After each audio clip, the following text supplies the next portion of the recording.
우리 청년 형제님들이 기혼 형제님들이 돌아가면서 말씀을 지금 전하고 있는데요. 저도 끼게 되었습니다. 예, 그래서 제가 간증 겸해서 이렇게 올라왔는데요. 우선은 불면의 밤을 보냈고 새벽 4시까지 잠이 안 와서 원래 지난주였는데 일주일이 연장이 되었습니다. 간증을 너무 잘 해주셔서. 그래서 주제는 취약한 사람을 돌아보신 하나님이고요. 제가 생활에서 느꼈던 부분을 좀 말씀드리고 싶습니다. 예, 아시는 분은 아시고 모르시는 분이 많으실 텐데, 저는 이제 병원에서 근무하는 사회복지사입니다. 그 정신보건이라고 해서 정신병의 조현병이라고 좀 얘기하는 조현병, 조울증, 우울증, 알코올 중독 이런 분들이 이제 치료를 받는 병원이 이제 정신병원인데요. 그 병원에서 이제 국가에서 법을 정해가지고 100명당 1명, 환자 100분당 1명꼴로 사회복지사를 두도록 이렇게 정했거든요. 그래서 덕분에 제가 취업이 돼가지고 이 병원에서 일하고 있습니다. 미래병원이고요. 환자분들은 이제 미래가 없는 병원이라고 하는데 갇히면 뭐 징역이다 여기는 하면서 마지막으로 오는 곳이라고 이렇게 생각하고 막 벌벌벌벌 떨면서 오시는데, 그런 데는 절대 아닙니다. 오시면은 저도 있고 사회복지사도 많이 있고 뒤에 엄청 넓은 운동장이 또 있어서 즐겁게 생활은 아니지만 생활하실 수가 있습니다. 근데 이제 제가 병원에 취업을 한 지는 2013년에 이제 1년간 수련을 받고 14년 3월부터 정식 출근을 해서 지금까지 이제 3년 차가 돼가고 있고요.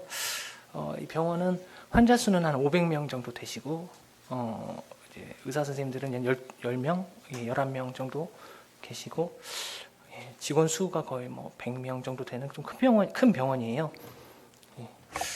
그런데 이제 병원에서 생활하면서 제가 느낀 부분이 있어서 좀 나누고 싶어서 왔는데요. 제가 어디 있는지 아시겠습니까? 그 환자분들 프라이버시를 위해서 얼굴은 다 처리를 했고요. 모르실 텐데 저는 한가운데 얼굴 제일 조그맣게 나오는 사람인데, 이제 저희가 환자분들이 워낙 답답하시니까 저희는 폐쇄병동이라고 해가지고 이제 한번 갇히면은 못 나오세요. 그래가지고 보호자들이 오셔서 면회를 하거나 외출증을 끊었을 때만 이제 바깥에 가실 수 있기 때문에 제 원장님이 환자분들이 답답한 것을 이제 풀어드리려고 자주 이렇게 밖으로 모시거든요. 그래서 밖에 있는 넓은 정원에서 이렇게 한 바퀴 돌고 사진도 찍고, 그 사진입니다. 이제 제가 이제 말씀드리고 싶은 거는 병식에 대해서 제가 많이 느끼는데요. 먼저 이게 무슨 뜻이냐면은, 제가 읽어보겠습니다. 현재 자신이 병에 걸려 있다는 자각. 정신장애인들은 때때로 이것이 결여되어 있어 정신병을 진단하는 데 도움이 된다. 그래서 대부분의 이 정신질환에 걸리신 분들은 이 병식이라고 하는 이런 것이 없습니다. 그래서 약을 안 드세요. 그래서 퇴원을 하게 되면 나는 정신과 환자가 아니고 정상인데 부모님이나 뭐 보호자에 의해서 강제로 입원을 했기 때문에 억지로 약을 먹었다. 그래서 나는 약을 안 먹겠다 해가지고 나가시면 이제 약을 안 드시게 되고, 그러면은 그 정신질환이 재발하게 됩니다. 그래서 재발하면은 다시 저를 보러 오시는데요.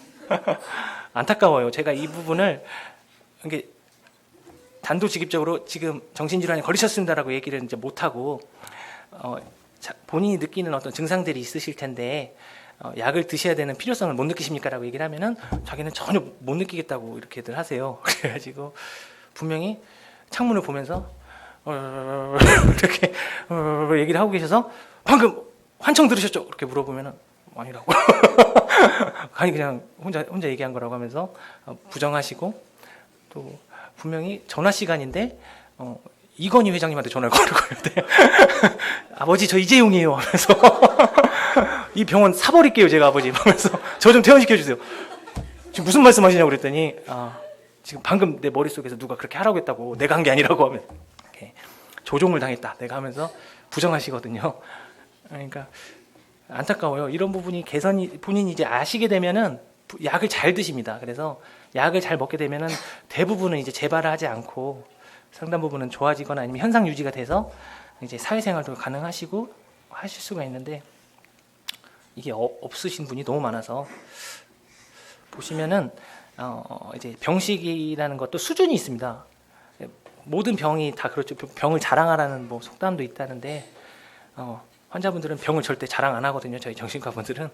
왜냐면은 다른 사람들이 나를 볼 때 어떻게 볼지가 무섭기 때문에 그게 큰 것 같아요. 그리고 병원에서는 그런 얘기를 하면은 퇴원이 늦어질까 봐 나는 멀쩡한데 여기 억지로 왔다 그런 얘기를 많이 하시는데 이제 3년 정도 되니까 이런 환인들한테 이런 병식에 대해서 아무리 얘기를 해도 이제 듣질 않으시고 받아들이질 않고 인정을 안 하시니까 근데 그걸 보면서 뭔가를 저도 좀 느꼈는데 제가 느낀 게 있습니다. 보시면은 이제 제가 오늘 얘기하고 싶었던 말씀인데요. 너무 유명한 말씀입니다. 누가복음 18장이고요. 두 사람이 이제 기도를 하러 성전에 올라갔습니다. 한 분은 바리새인이고 한 분은 세리인데요. 바리새인은 이렇게 기도를 합니다. 11절 바리새인은 서서 따로 기도하여 이르되 하나님이여 나는 다른 사람들 곧 토색 불의 간음을 하는 자들과 같지 아니하고 이 세리와도 같지 아니함을 감사하나이다 하면서 기도를 하러 가신 게 아니고 연설을 하러 가시는 것 같아요. 아주 옆에 사람 들으라고 이렇게 말씀을 하시고요. 하지만 세리는 13절에서 세리는 멀리 서서 감히 눈을 들어 하늘을 쳐다보지도 못하고 다만 가슴을 치며 이르되 하나님이여 불쌍히 여기소서 나는 죄인이로소이다 하였느니라. 예수님께서 내가 너희에게 이르노니 이에 저 바리새인이 아니고 이 사람이 의롭다 하심을 받고 그의 집으로 내려갔느니라. 무릇 자기를 높이는 자는 낮아지고 자기를 낮추는 자는 높아지리라 하시니라. 그런데 이 병식이 우리 모든 사람에게 있다는 생각이 들었어요. 특히 이제 보험 집회 때나 이렇게 이제 구도자 우리 VIP 분들을 만나서 얘기를 하다 보면 저도 그랬었고요. 내가 정말 죽을 수밖에 없는 죄인이라는 그런 내 자신에 대한 본연의 그 모습을 인정하고 받아들이는 그런 병식이 영적인 병식이 없는 것을 느꼈거든요. 바리새인은 사실 이 당시에 강대안에서도 우리 성지님께서 많이 말씀하셨지만 근본주의고 뭐 천사도 있고 영도 있고 다 인정을 하는 사람들이었고 자기 소득의 11조뿐만 아니라 먹는 뭐 도토리의 10분의 1도 드릴 정도로 되게 철두철미한 사람들이었다고 하는데 막상 하나님께 기도드릴 때는 자기 자랑만 하잖아요. 반면에 우리 세리는 정말 하늘도 쳐다보지도 못하고 가슴을 치면서 자신이 죄인이라는 사실을 온몸으로 이렇게 울면서 받아들이고 또 하나님께 토로하는 모습을 보면서 누가 정말 병식을 가지고 있는 사람인가 생각이 들었었습니다. 근데 이제 저는 이제 병식을 이제 환자분들이 어떻게 하면은 좀 갖게 될까 해서 좀 생각을 많이 했는데 최근에 좀 저에게 좀 깨달음이 된 게 있어서 같이 나누고 싶어서 얘기를 해보겠습니다. 우선 저는 이제 사회복지에서 가장 중요하게 보는 것은 사회복지는 이제 제가 2006년에 졸업하고 나서부터 이제 복지관이나 이런 시설 등에서 근무하면서 보면은 두 글자로 그냥 딱 얘기하면 연결인 것 같습니다. 사회복지에서 가장 중요한 거. 장애인 제가 처음에 시작했던 시각장애인 도서관에서는 시각장애인들에게 점자책을 연결하거나 아니면 뭐 점자 무료 음성 녹음 도서를 연결하는 거. 그리고 만약에 컴퓨터를 배우고 싶어 하시는데 어려우신 분들은 초대해서 배울 수 있도록 이렇게 자원을 연결하는 거. 그리고 복지관에서는 이제 도시락 배달 같이 식사를 거르신 어르신들한테 도시락 배달을 연결하는 거. 또 복지관의 그 사업을 유지하기 위해서 뭐 계획서를 내서 국가 정부에서 자원을 연결하는 거. 이게 다 연결이더라고요. 저희 병원에서도 저희 원장님이 늘 얘기하시는 게 연결입니다. 병원에 갈 사람을 빨리 연결시키자. 그래가지고 빨리 연결시키자 연결이고 또 병원에 계시다 보면은 보호자분들이 힘들어서 그런지 연락을 끊으세요. 이제 자신은 이제 더 이상 상관하고 싶지 않다. 환자분에게 그러면은 저희가 이제 중간다리 역할을 해드리는 거죠. 연결을 해드리는 거고 또 병원비를 내기 힘드신 분들은 이제 동사무소에 전화해서 수급자로 신청을 해드리고 싶은데 도와드릴 수 있는 방법이 있냐고 또 이렇게 연결을 해드리고 이게 사회복지의 모든 분야가 다 연결이 제일 중요하고 그걸 또 많은 분들이 그걸 중요하게 보시는 것 같은데요.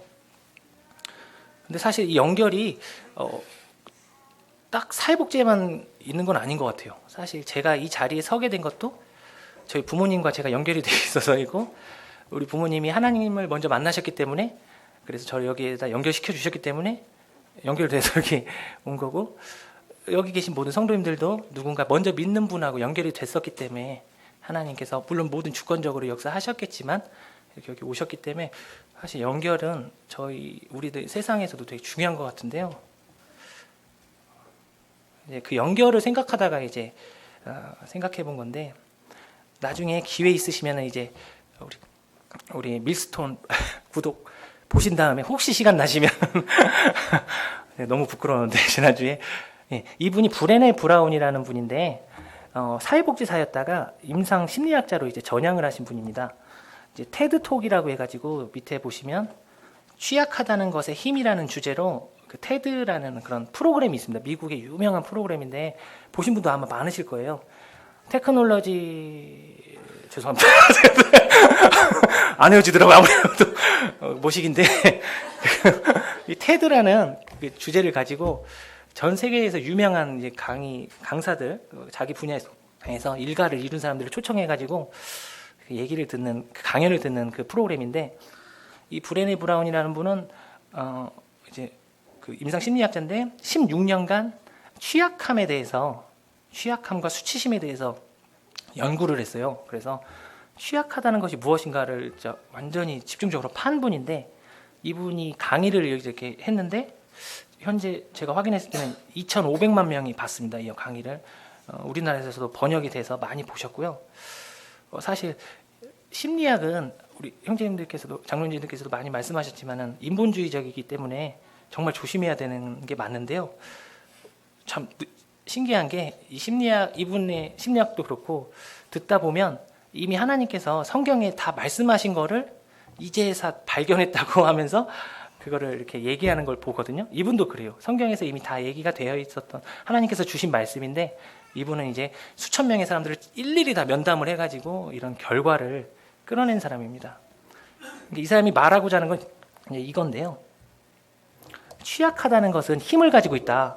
그래서 이 사람이 행복하다는 것이 뭘까를 또 연구를 하다가 정말 돈도 있고 명예도 있고 권력도 있고 정말 행복할 수밖에 없을 것 같은데 행복을 전혀 느끼지 못하고 불행하다고 생각하는데, 반면에 어떤 사람들은 행복감을 많이 느낀다는 거죠. 그래서 그 사람들은 무슨 특징이 있나 봤더니 그분들은 자신의 취약하다, 내가 정말 부족하고 연약하지만 그 부분을 다른 사람들한테 드러낼 줄 아는 용기가 있는 사람들이었습니다. 그래서 다른 사람들에게 내가 이런 참 부족한 부분이 있고 연약함이 있다, 하지만 나를 이해해달라, 그리고 나 이 부분을 고치기 위해서 노력하고 있다, 이러면서 이렇게 다른 사람들에게 그런 것들을 참 어떻게 보면은 부끄러운 일일 수도 있는데 이렇게 드러내서 나누고 공감하는 능력이 부족하거나 공감하는 능력이 근데 이렇게 취약한 점을 드러내면 이제 많은 분들이, 저도 그렇게 생각했었는데 사람들이 그 호구로 본다고 하잖아요. 만만하게 본다, 부족하게 본다, 내 밑으로 본다, 뭐 이렇게 생각을 하고, 또 우리나라 분들이나 뭐 유교 사상에서는 체면을 중요시해서 나를 낮추는 일을 뭐 그런 얘기를 하는 것을 되게 안 좋게 생각을 하는데, 그 낮추는 거는 다릅니다. 나의 연약함을 드러내고 그것을 같이 나누는 거거든요. 근데 중요한 것은 이 취약함을 드러내고 나누질 않으면 그 상대방과 진정한 연결이 되질 않는데요. 그래서 돈이나 권력이나 명예 있는 사람들은 그 높은 자리에 있다 보니까 자신을 다 드러내질 않는다는 거죠. 자신을 감추고, 그리고 자신의 정말 어려움이나 이런 것들을 나누질 않기 때문에 오히려 그래서 행복지수가 뭐 네팔이나 부탄 같은 나라가 높은 이유도 이런 데 있다고 이 강사가 그러더라고요. 그리고 두 번째는 또 이제 이렇게 취약함을 그럼 나누지 않으면 어떻게 되냐 그랬을 때, 이 취약함을 마비를 시킨대요. 사람들이 내가 연약하거나 이런 취약한 부분을 드러내지 않고 그런 것이 없는 것처럼 이제 살게 되는데, 그렇게 되면은 이 취약함만 마비되는 게 아니고 즐거움, 행복, 뭐 이런 좋은 것들까지 같이 마비가 되고 마비가 돼서 나쁜 결과를 가져온대요, 오히려. 그래서 그리고 세 번째로는 이 취약함을 나누지 않는 마비된 사람들은 다른 사람들을 비판하고 무시하게 된다고 합니다. 이런 특히 비판은 자신의 고통이나 연약함을 감추는 제일 좋은 방법 중에 하나래요. 이용하는 방법 중에 하나래요. 그래서 이분은 이렇게 세 가지로 취약함을 이렇게 옹호하는 이런 내용의 강의를 했는데요. 사실 최근에 젊은 분들은 아시죠? 일베라고. 네. 요즘은 또 여자분들은 메갈리안이라고. 근데 뭔지 전 잘 모르겠는데 이분들이 이제 특징이 악플을 단다고 해요. 컴퓨터 이제 인터넷에서 다음이나 뭐 네이버에 댓글을 보면 가관입니다. 특히 기독교에 대해서 옹호하는 내용이나 특히 뭐 그런 뭐 동성애에 대해서 반대하는 입장이나 이런 것들을 하면은 댓글이 막 어마무시하게 달리는데 다 좋지 않은 내용이고 욕이거든요. 근데 이제 이렇게 댓글 다는 사람들의 특징이 대인관계가 부족하고 자신감이 부족하고 불만이 가득하대요. 이게 자신의 취약함을 감추는 다른 방법이라는 거죠. 그게 사실상 오늘날이 너무 참 취업이나 뭐 결혼이나 이런 것들이 너무 어려운 시대인데 이런 걸로 이제 취약함을 표출한다고 합니다. 비판하고 무시하고 이런 걸로. 근데 다시 그래서 생각을 해봤어요. 바리새인이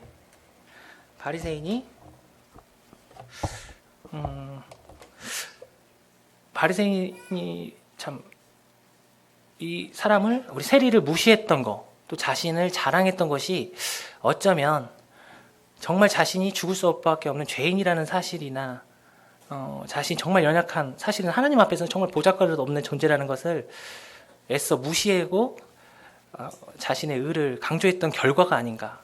그랬을 때 그것이 오히려 자신보다 못한 사람들에 대한 무시나 비난 이런 걸로 속한 게 아닐까 하는 생각을 해보게 되었습니다. 반면 세리는 반대로 자신의 취약함을 드러낸 사람이잖아요. 정말 하나님 앞에서 정말 나는 죽을 수밖에 없는 죄인이다. 하나님 정말 저를 받아주십시오. 저 같은 사람은 정말 죄인 중에 죄인인데 받아주셔서 감사합니다. 이런 고백을 할 수 있는 세리는 어쩌면 이 취약함을 인정했던 사람이 아닌가 이런 생각을 해봤습니다. 그 말씀이 하나 더 있는데요. 16절에서 이제 주님께서 어린아이를 데려오는 사람들에게 어린아이들을 못 오게 이제 제자들이 막으니까 꾸짖으시면서 16절에 예수님께서 그 어린아이들을 불러 가까이 하시고 이르시되 어린아이들이 내게 오는 것을 용납하고 금하지 말라. 하나님의 나라가 이런 자의 것이니라. 내가 진실로 너희에게 이르노니 누구든지 하나님의 나라를 어린아이와 같이 받아들이지 않는 자는 결단코 거기 들어가지 못하리라 하시니라.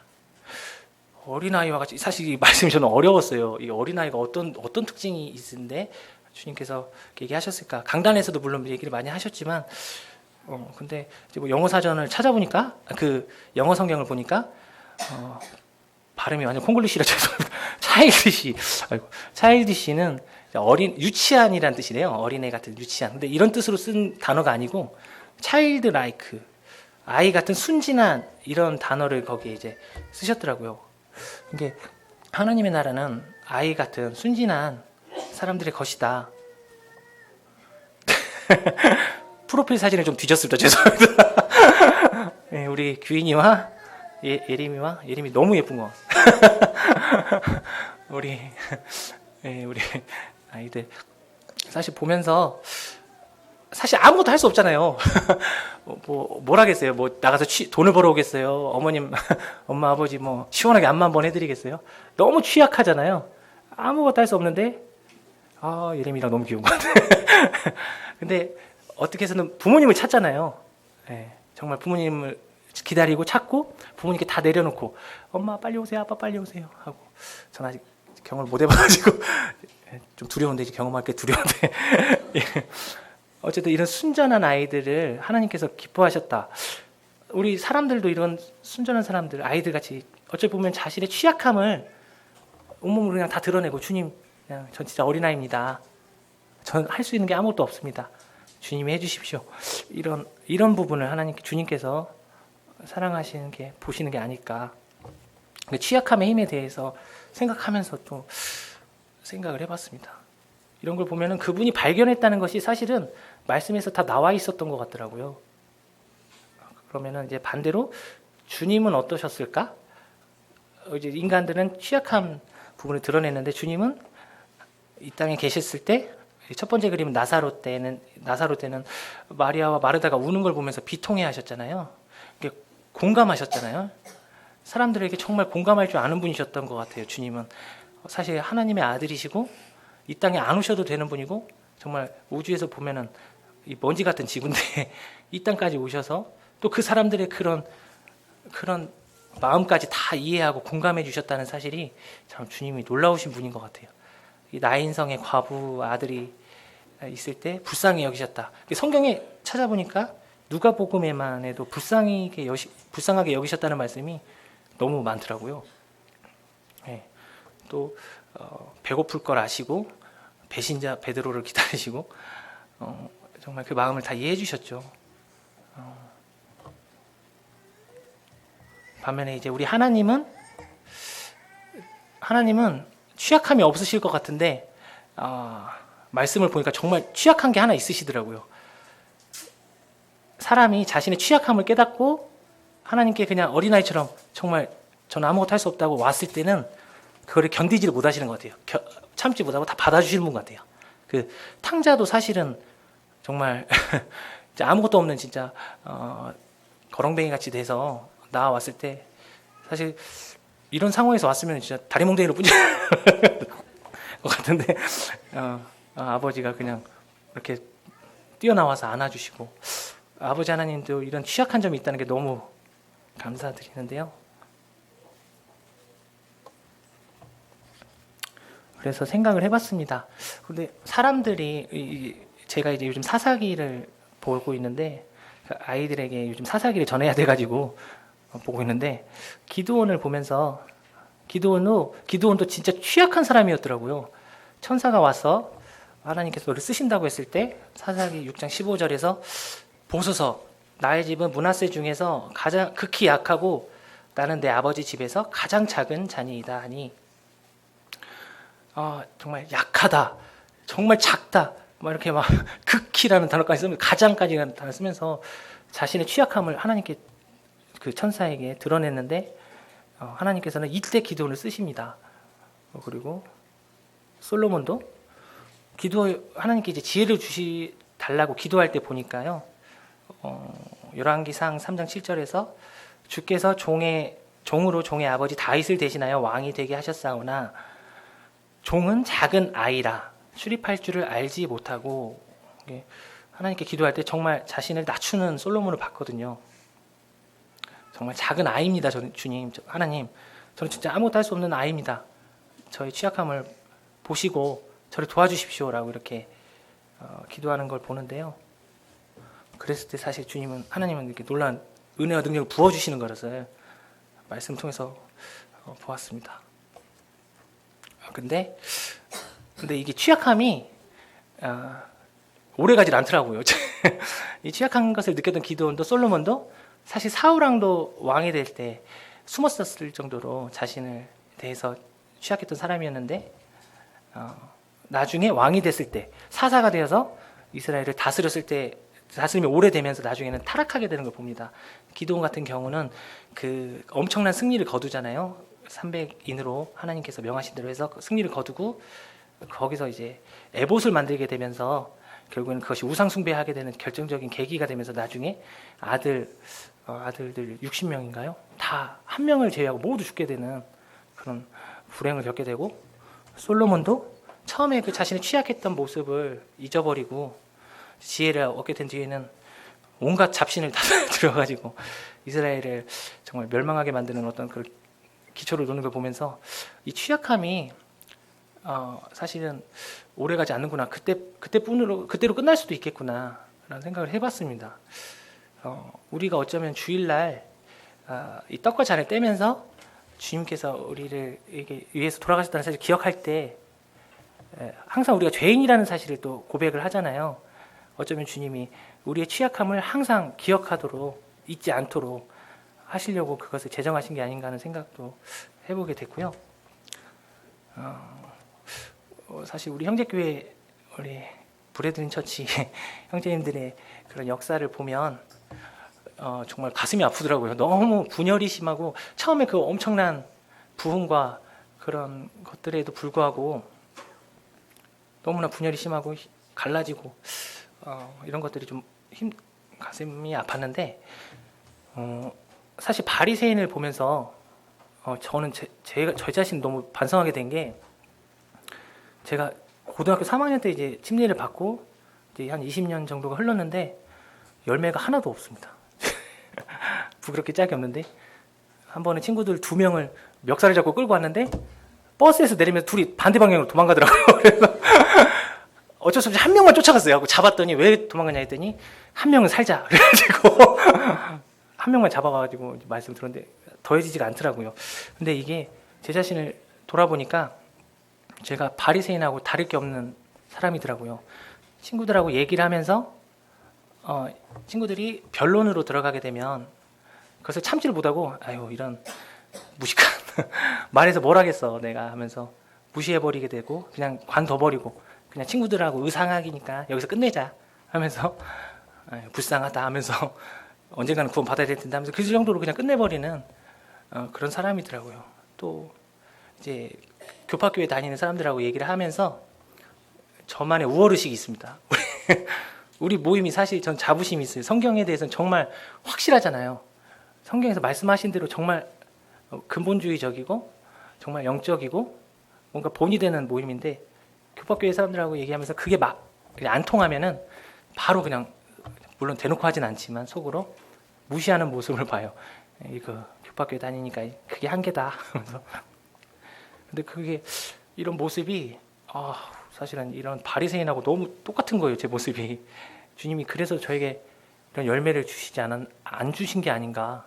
정말 제가 만약에 이렇게 취약함에 제 자신이 정말 죄인이라는 사실을 정말 잊지 않는다면 취약함을 잊지 않았다면 그 사람에 대해서 이렇게 금방 포기하고 우리 모임에 더해지는 것에 대해서 그렇게 무관심할 수 있을까? 이런 생각을 해봤습니다. 그래서 형제교회 우리 브리드린 처치나 에베소 교회나 사실상 교리적으로나 성경 분별에 있어서는 정말 너무나 앞선 모임이지만 어쩌면 주님께서 사랑을 버렸다고 하셨을 때 거기에 그 취약함을 깨닫는 스스로의 그런 세리와 같은 마음을 어린아이 같은 마음을 잊어버린 것이 이런 결과를 불러온 건 아닐까 하는 생각을 또 해보게 되었습니다. 네, 이제 거의 마무리가 돼가는데요.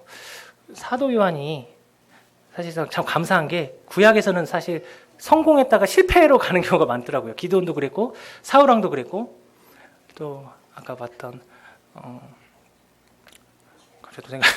그런 많은 사람들이 이렇게 처음에 자신의 연약함이나 취약함을 깨닫고 주님께서 능력을 부어주셨을 때 그것을 결국에는 잊어버리고 교만해지고 그래서 나락으로 떨어졌는데 반면에 우리 사도 요한은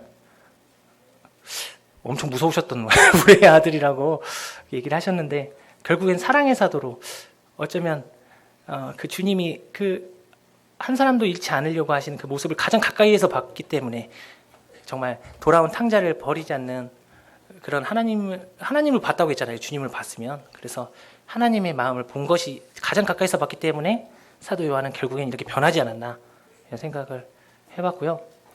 사도 바울도 말씀을 잠깐 봤는데 이제 사실 바리새인 중에 바리새인이라고 빌립보서 3장 4절 6절에서 자신을 소개했는데 사실 1차 전도 여행 때 마가와 다투고 바나바와 마가와 바울이 함께 여행 가다가 마가가 도망가잖아요. 그 뒤로 다시 바나바가 마가를 데려가자고 했을 때 강렬하게 부정했던 것이 어쩌면 사도 바울 안에 이런 어쩌면 진짜 바리새인 중에 바리새인이었었기 때문에 그런 어떤 연약함이나 취약함을 인정하는 모습이 조금은 부족하셨지 않을까 하는 상상을 해봤는데 나중에 보니까 사실 거의 마지막에 쓰셨다고 하는 디모데전서 1장 15절에는 죄인 중에 괴수라고 자신을 이렇게 표현하시더라고요. 그러면서 디모데 후서에서는 마가를 데려오라고 또 얘기를 하시는 걸 보면서 우리 마가도 변화되셨지만 사도 바울도 어쩌면 주님을 닮아가고 하나님을 닮아가셨던 건 아닐까. 그래서 오히려 더 경건해지고 더 주님과 가까워졌는데도 바리새인 중에 바리새인이었던 분이 죄인 중에 괴수라고 자신을 고백하는 모습을 보면서 좀 자신이 정말 반성이 좀 됐습니다. 이제 마무리를 할 건데요. 이 브레네 브라운이라는 분이 좀 안타까워요. 이렇게 엄청난 발견을 했는데 불신자예요. 그래가지고 하나님을 모르시는 거더라고요. 근데 이분이 아까 말했던 그 취약함의 힘이라는 그 강의를 하고 엄청나게 유명해져가지고 뭐 마이크로소프트나 뭐 애플이나 이런 데로 이제 강연을 와달라고 막 엄청 시달려요. 이게 두 번째 강의거든요. 이것도 되게 내용이 좋은데, 근데 이분이 강의를 이제 강의 요청이 막 쏟아진대요. 막 들어와가지고 강의 좀 해주세요 하면서 전화를 받으면 강연하겠다고. 그러면은 주제는 뭘로 할까요? 이렇게 물어보면은 상대방은 꼭 이렇게 얘기한대요. 취약성만 빼고 다른 걸로 강연을 해달라고. 뭐 변화, 혁신, 창조, 뭐 이런 거, 세상을 좀 뭔가 바꿔나갈 수 있는 이런 것들로 이런 걸 주제로 삼아서 강연을 해달라고 이렇게 요청이 뭐 100이면 뭐 90분 이렇게 강연 요청이 오는데, 그때마다 이분이 이렇게 단호하게 이렇게 얘기를 한다고 합니다. 그 취약함을 아는 것, 취약함이야말로 변화와 창조와 그런 혁신의 바탕이다. 가장 중요한 게 그걸 인정하고 받아들이는 거라고 이렇게 얘기를 하시더라고요.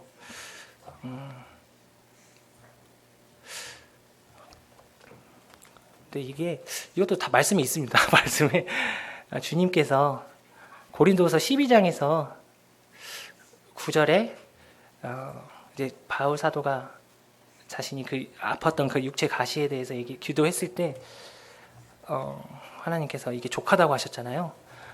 9절에서 나에게 이르시기를 내 은혜가 내게 족하도다. 이는 내 능력이 약한 데서 온전하여짐이라 하신지라. 그러므로 도리어 크게 기뻐함으로 나의 여러 약한 것들에 대하여 자랑하리니 이는 그리스도의 능력이 내게 머물게 하려 함이라.